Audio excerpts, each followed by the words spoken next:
जोंबो फार्स्टआव हाग्रामा महिलारिनो भटखौ होदोंमोन जों देरहाहोदोंमोन 17 बोसोर बियो सालायनायाव जोंखौ बिराद नासयनाय बायदि खालामदों आंनि बिदा सासे दंमोन बेखौ आंनि बिदाखौ बिसोरो होसोनानै बुथारहैदों आङो लाजिया आं बुंगोन हासुग्राखौनो हास'नानै गावनि खुगायाव दौदों ओमफ्राय जोंनोबो जेबो होआ जोंखौ ना गोरान बोथिया फोराननाय बायदि फोरानगोन होननानै बुंदों बेनिखायनो जोङो दा हाग्रामानो जों भट होआ जोङो खाम्फा बर' गयारिनो भट होगोन खाम्फा बर' गयारिखौ जों देरहाहोगोन डक्टर सांग्रां ब्रह्मआबो बेहाय निर्दलिय बेखौहाय जोंथ' देरहानाय बायदि मोनाखै जों पार्टिनिफ्राय एगेन्स्ट जानानैसो थांनायनि टिकेट मोनैनि थाखाय दा जोङो खाम्फा बर' गयारिनो प्रमद बर' बिथाङा माबायदि मावदों दा रायजो राजा प्रमद बर' बिथाङा जोंनि बे हालामाव बा गुबुन गुबुन हालामावबो बिटिआर ओनसोलावनो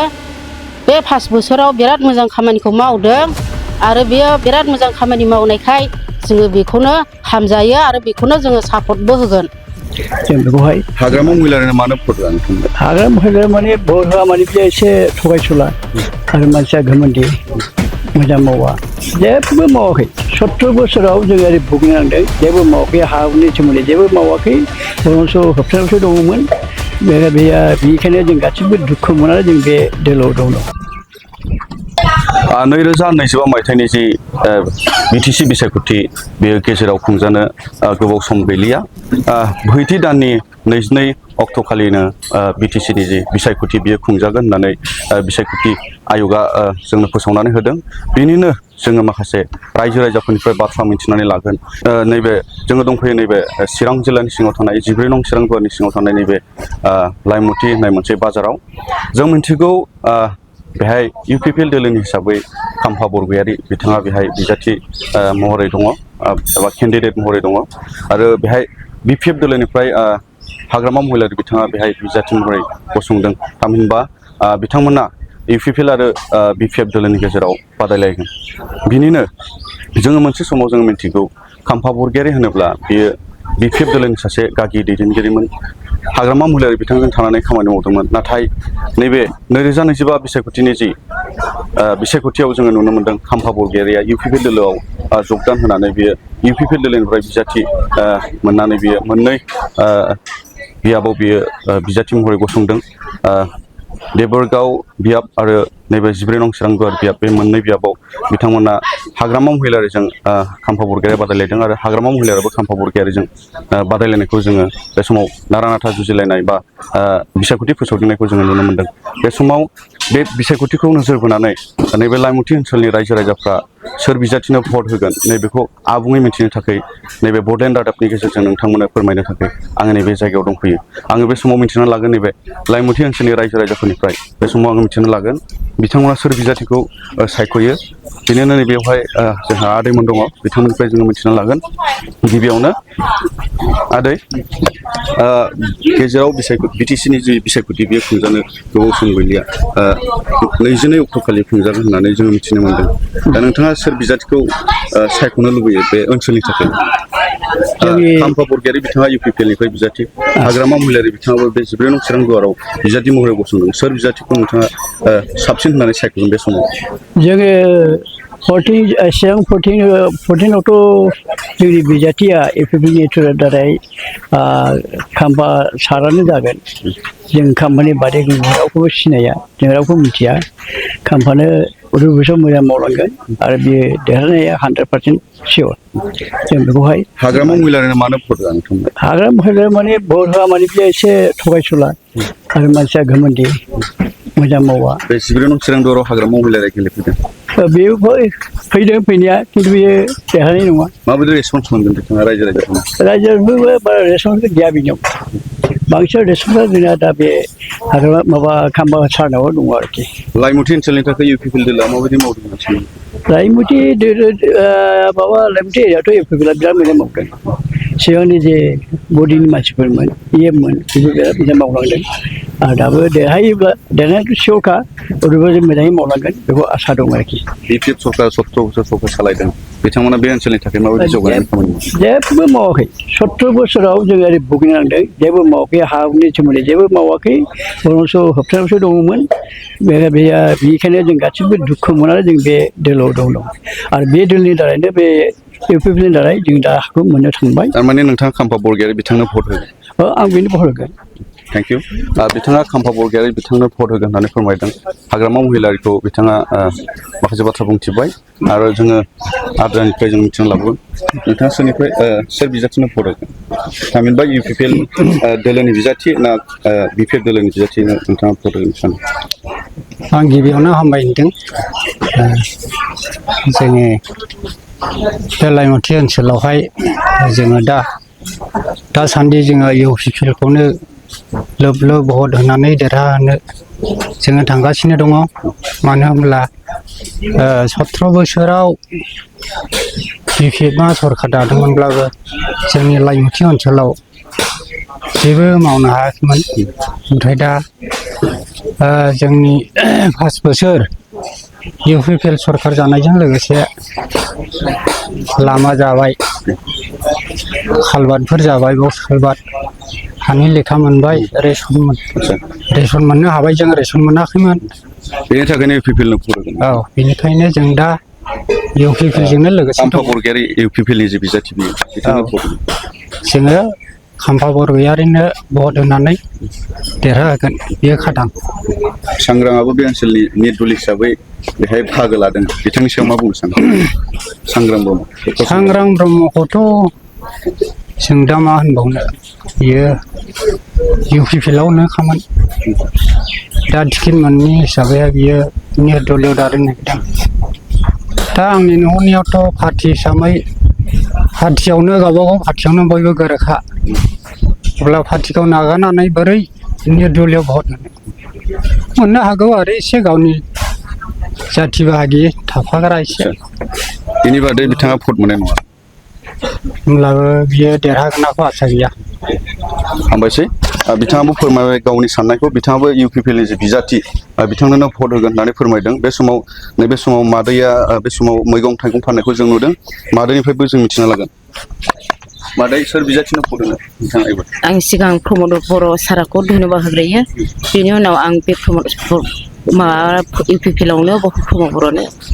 खाम्फा बरगयारिनो भट होगोन खाम्फा बरगयारिखौ देरहाजानो लुबैयो हाग्रामाखौ मानो देरहाजानो लुबैया हाग्रामानि 17 बोसोर मावनानै दैदेनबोनानै जोंनि थाखाय बे लाइमथि ओनसोला डेभेलप जायाखै बिनि थाखाय जोङो बेनो होआ जों खाम्फा बरगयारिनो होगोन डक्टर सांग्रां ब्रह्मआबो बेहाय नेतदलनि बेखौहाय जोंथ' देरहानाय बायदि मोनाखै जों पार्टिनिफ्राय एगेन्स्ट जानानैसो थांनायनि टिकेट मोनैनि थाखाय दा जोङो खाम्फा बरगयारिनो होगोन आच्छा बिथाङाबो बुंबाय खाम्फा बरगयारिनो होगोन जे इउपिपिएलनि बिजाथि बिथांनोनो होगोन आरो जोङो नैबे आदानिफ्राय जों मिथिना लागोन आदायाबो बेहाय दंफैयो आदा मा लांफैदों बाजाराव बिदिनो फैदों आङो गुबुनावसो थांहां जाना दंमोन नालाय दा बेवहाय दसे थाथ'नाय जादों न'निफ्राय फैनाय मेंनानै ओमफ्राय दा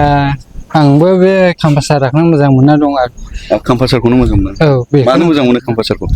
माने बे समावबो दङ समावबो बे पाब्लिकफोरखौ एसेब्लाबो अनोमोन नायोमोन पाब्लिकफोरखौ अनदोंमोन औ पाब्लिकफोरखौ अनोमोन खिन्थु नै दा इउपिपिएलआव जबदान जाफैबाय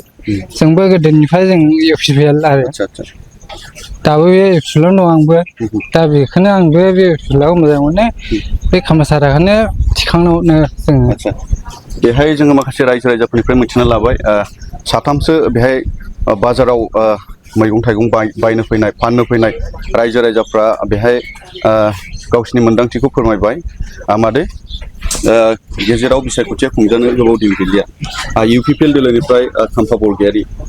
बिपिएफ दोलोनिफ्राय हाग्रामा महिलारि बिथाङा बे 14 नं चिरां गुवार ओनसोलनि थाखाय बिजाथि महरै गसंदों थामहिनबा बादायलायनायखौ जों बिसायख'थि फोसावदिंनायाव गोख्रों हाबा मावलायनायखौ जों नुनो मोनदों सोर बिजाथिखौ नोंथाङा देरहाजानो लुबैयो आं 10 मिनिटसो बुंगोन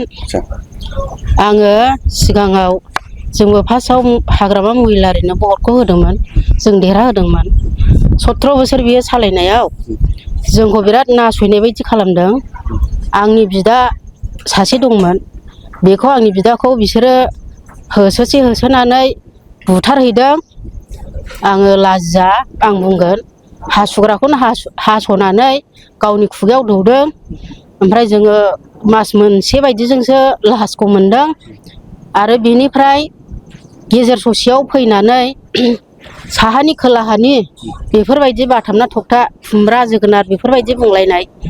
दा जोंनि गेजेरावबो जादों आरो दा जोङो आं 17 बोसोर थानाय जाबोबाय अब्लाबो हाग्रामानि गाहायाव मावग्राफ्रा जोंखौ नायाखै ओमफ्राय जोंनोबो जेबो होआ जोंखौ ना गोरान बोथिया फोराननाय बायदि फोरानगोन होननानै बुंदों बेनिखायनो जोङो दा हाग्रामानो जों भट होआ जोङो खाम्फा बर' गयारिनो भट होगोन खाम्फा बर' गयारिखौ जों देरहाहोगोन बियो 100% देरहाखागोन जोङो 100% जों खाम्फा बर' गयारिखौनो बिराद वेलकाम खालामगोन प्रमद बर' बिथाङा माबायदि मावदों दा रायजो राजानि प्रमद बर' बिथाङा जोंनि बे हालामाव बा गुबुन गुबुन हालामावबो बिटिआर ओनसोलावनो बे 5 बोसोराव बिराद मोजां खामानिखौ मावदों आरो बेयो बिराद मोजां खामानि मावनायखाय जोङो बेखौनो हामजायो आरो बेखौनो जोङो सापर्टबो होगोन बेनिफ्राय गासै बिटिआरनि मावग्रा सोद्रोमाफोर बिसिबां गाहायफोर दं आरो गाहायाव बिसिडिसिआव आरो बिसिबांनाखि मावग्रा एसे एनै लिडारफोर दं बिसोरबो प्रमद बर'नि बिथोन बायदियैनो मोजां रेबेङै मावलांदों जेरै जिरायनो मोनबा उन्दुनो मोनगोन होननाय बायदिबो जोङो थामोनथा हानि थाखायबो जोंनो होलांबाय फेरेंगा सारआ बेनिखायनो जोङो खाम्फा बर' गयारिया जोंनि इउपिपिएल आव फैनायलाय जोङो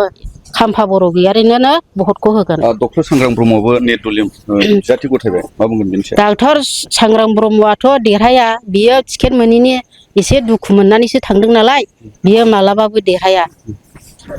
मादैयाबो गावनि मोनदांथिखौ फोरमायबाय बे समाव आङो आरो सासे मादैनिफ्राय आरो मिथिनानै लाबावगोन बे समावहाय मादै मा लांफैदों मा लांफैदों मिथिं दं होननायखाय फैदोंमोन आं दहायनो फैदों मानि मिथिङाव फैदों बेयावहाय खाम्फा फैयो होननायखाय फैदों खाम्फा सारखौ लोगो हमनो फैदों खाम्फा सारखौ लोगो हमनो फैदों मिथिङाव फैदों औ सोर बिजाथिनो फरायगोन खाम्फानोनो फरायगोन खाम्फानोनो होगोन जों खाम्फाखौनो मोजां मोनो खाम्फानोनो जों भटखौ होगोन मानो मोजां मोनो खाम्फा बिथांखौलाय माने जोंनि थाखायहाय मोजां खामानि मावबाय खाम्फायाबो आरो फेरेंगाबो आरो प्रमद बर'आबो बेनिखायनो जों मोजां मोनो आरो ओमफ्राय जों गोबाव बोसोर देरहानानैबो जोंनि थाखायहाय एसेबो मोजां खामानि मावाखै बेनिखायनो जोङो नांगोलखौ मोजां मोना हाग्रामाखौ मोजां मोना हाग्रामा बेहाय बिजाथि महरै गसंफैबाय मा बुंगोन बेनि सायाव मादै हाग्रामायाबो बे खाम्फानि एगेन्स्टआव गेलेगोन नैबे 14 नं चिरां दुवाराव मा बुंगोन जोङो हाग्रामाखौ फसायखाया बेनो भट होखाया जों हाग्रामाया जेनथारगोन नामा बे ओनसोलाव गावसिनिसो जेनोना देहाय गावसोरलाय दा दुगा बुंगासिनो दङ जों देहाखाबाय देहागोन होननानै बुंगासिनो दङ गावसोरलाय बिथाङाबो फोरमायबाय जे इउपिपिएलनि बिजाथि खाम्फा बरगयारिनो बिथाङाबो भट होगोन बे समाव मादैयाबो नैबेवहाय माखासे मैगं थाइगं फाननायखौ जों नुदों मादैनिफ्रायबो जों मिथिना लागोन मादै बिटिसि बिसायख'थिया खुंजानाय गेजेराव गोबाव सम गैलिया मा फोरमायगोन जोंलाय माथो फोरमायनो जों बहरखौलाय जों बे माबानावनो खाम्फानावनो होखागोन जों गोदोनिफ्रायनो खाम्फानावनो होग्राखा जों दा सुख जादों जोङो लामा गोजान हान्थिनो हादों फिसा फिसौ बेरायनो हादों गोदो हाग्रामानि माबायावथ' जों बेरायनो हायामोन हाथाय बाजारबो जानो हायामोन होसोलाबायोमोन दाउ अमाफोरबायदि जों ओंखायनो दा हाग्रामाखौ मोजां मोना आं गोदोनिफ्रायनो इउपिपिएलआवसो होखायो जों फसाया दा फिसा फिसौआबो गोजान गोजान आलासि जानो हाबायना आरो जोंबो जाथि खुरमानाव थांनो हाबाय गोदो जाथि खुरमानाव थांनो हायामोन दाउ अमाफोरबायदि होसोलायमोन दुलि जोख्लोबलायनानै दोननाय जादोंमोन ना गेजेर खन्दआव जों रानिखाथा हाथायखौ मोनजाबावामोन जों खाथिनिबाबो हाबावामोन जोङो ओमफ्राय दा जों बेहायनो बर' होगोन आरो खाम्फानोनो बिथाङाबो गावनि साननायखौ फोरमायबाय आङो गोबां रायजो राजाफोरनिफ्राय मिथिनानै लाबाय बे समाव बांसिन रायजो राजाफ्रा जे इउपिपिएल लेभेलनि जे बिजाथि खाम्फा बरगयारि बिथांनोनो भटखौ होगोन होननानै बिथांमोना नैबे बड'लेण्ड रादाबनि गेजेरजों फोरमायबाय बे समाव आरोबाव आङो सानैसो बिथांमोननिफ्राय आङो मिथिनानै लागोन बे समावहाय मोनसे सागलायाव जोङो हाबनो नाजानि बे समाव रायजो राजाफोरनिफ्राय आङो मिथिनानै लागोन आदै बिटिसि बिसायख'थिनि सोमोन्दै सोर बिजाथिनो भट होनो सानो?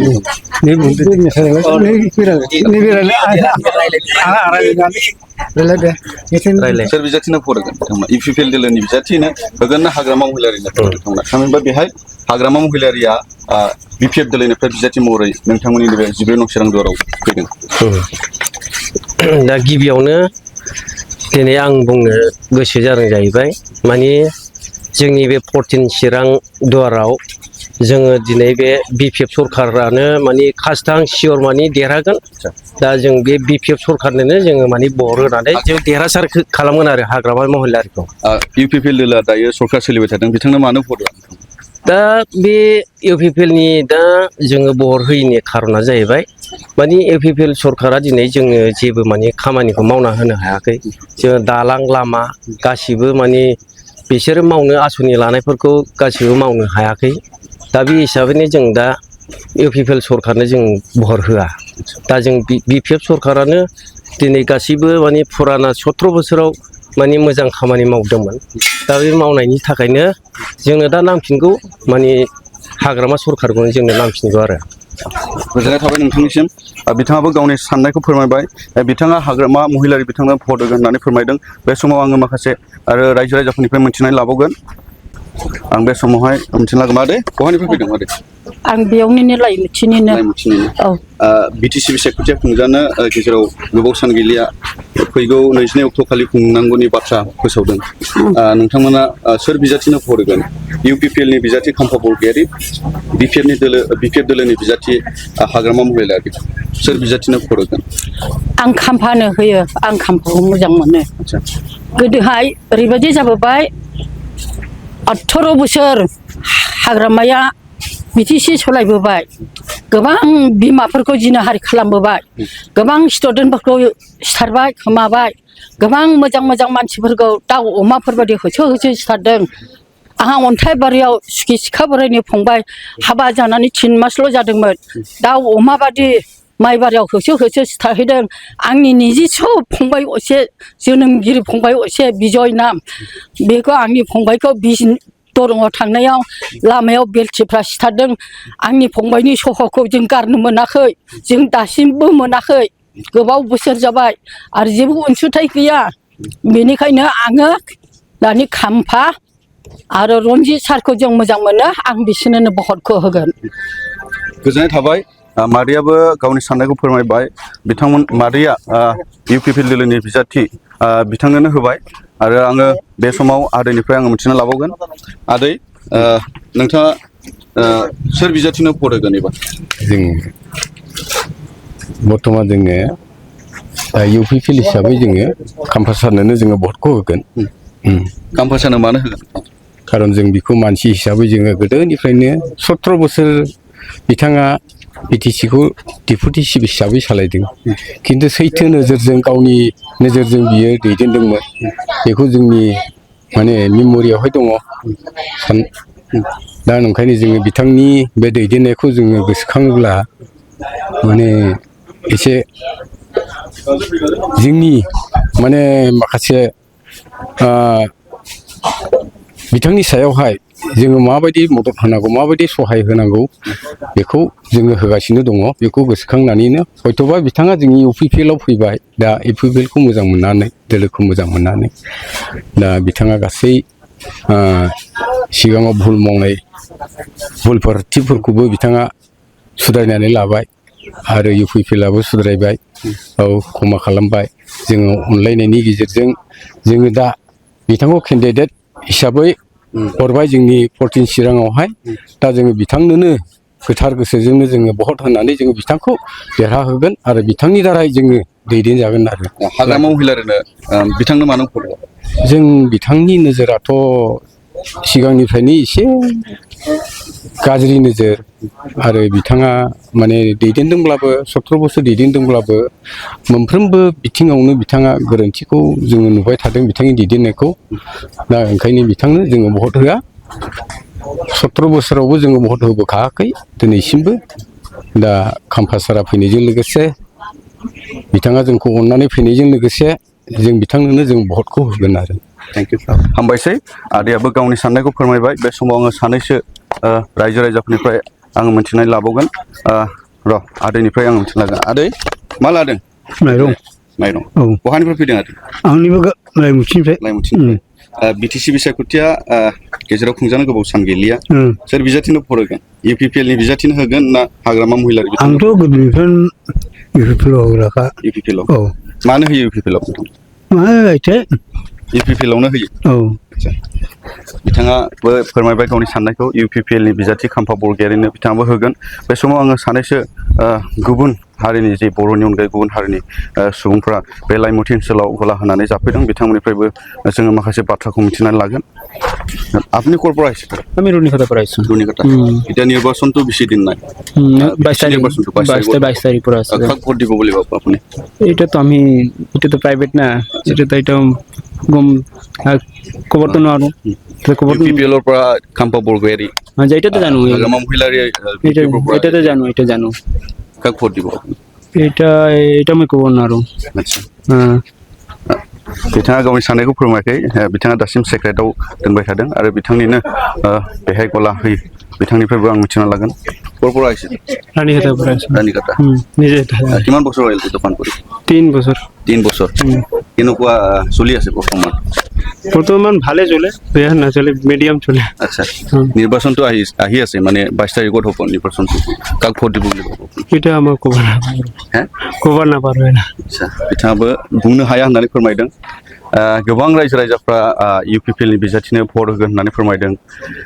बेबायदिनो खाम्फा बरगयारिखौ बे ओनसोलनि रायजो राजानि थाखाय देरहासार खालामनानै इयुनाव रायजो राजानि मोजां खामानि मावगोन होननानै गोबां बे लाइमुथि ओनसोलनि रायजो राजाफ्रा फोरमायदों बे समाव आङो आरो नैबे बिथांनिफ्राय आं मिथिना लागोन मादै बबेनिफ्राय फैदों आं लाइमुथि सोर बिजाथिनो भट होगोन जों खाम्फा सारनो होगोन खाम्फानो मानो भट होनो खाम्फाया जोंनि थाखाय मोजां मावदों बेनिखायनो जों खाम्फाखौ मोजां मोननानै जों भट होनो ओंखारदों खाम्फाखौ देरहासार खालामथारगोन औ खाम्फाखौ 100% देरहासार जों खालामगोन UPPL सरकार फैफिनगोन आसा दं नामा फैफिनगोन आसा दं जों बेखौ हाग्रामानो मानो भट होआ हाग्रामाया माने 17 बोसोर सालायबोनानैबो जोंखौ एसेबो जेबो माबा खालामाखै जोंखौ नायाखै बा बै बारावबो 17 बोसोर सालायबोनाय समावहाय साहानि खोलाहा थांनो हाया खोलानि साहा फैनो हाया जों बेबायदि जानांदों जों खोलाहा मानसि दंब्लाबो जों थांनो हाया बेमार आजार जालाबो जों नायहैनो हाया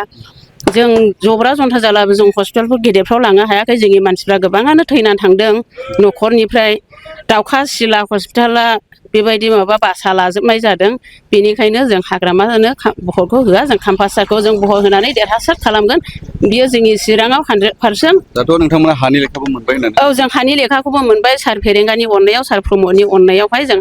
हानि लेखाखौ जों मोनजोबनो हाबाय हानि बिगोमा जानो हानाय माबायदि मोनदों हानि बिगोमा जानो हानानै जों गोजोननाय मोन्दों रंजानाय मोन्दों जोंखौ बे जायगानिफ्राय जेबो खालामनो हानाय नङा जों बेखौ मोनदांनानै दङ आरो माबायदि जेंनायाव गोग्लैदोंमोन हा गैजायै समाव हा गैजायै समाव जों बिराद जेंनायाव गोग्लैदोंमोन जों खारनांहां बेबाराव सावथालफोरनिबो दाङाबाजियाव जों खारनानैबो गोदाव सोराव जानांदों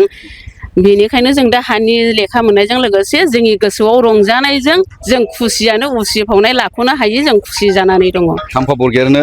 बिथांखौ देरहा होथारगोन औ खाम्फा बरगयारिखौ जों देरहा होथारगोन भटआव हामबायसै बिथाङाबो गावनि साननायखौ फोरमायबाय आरो आङो सानैसो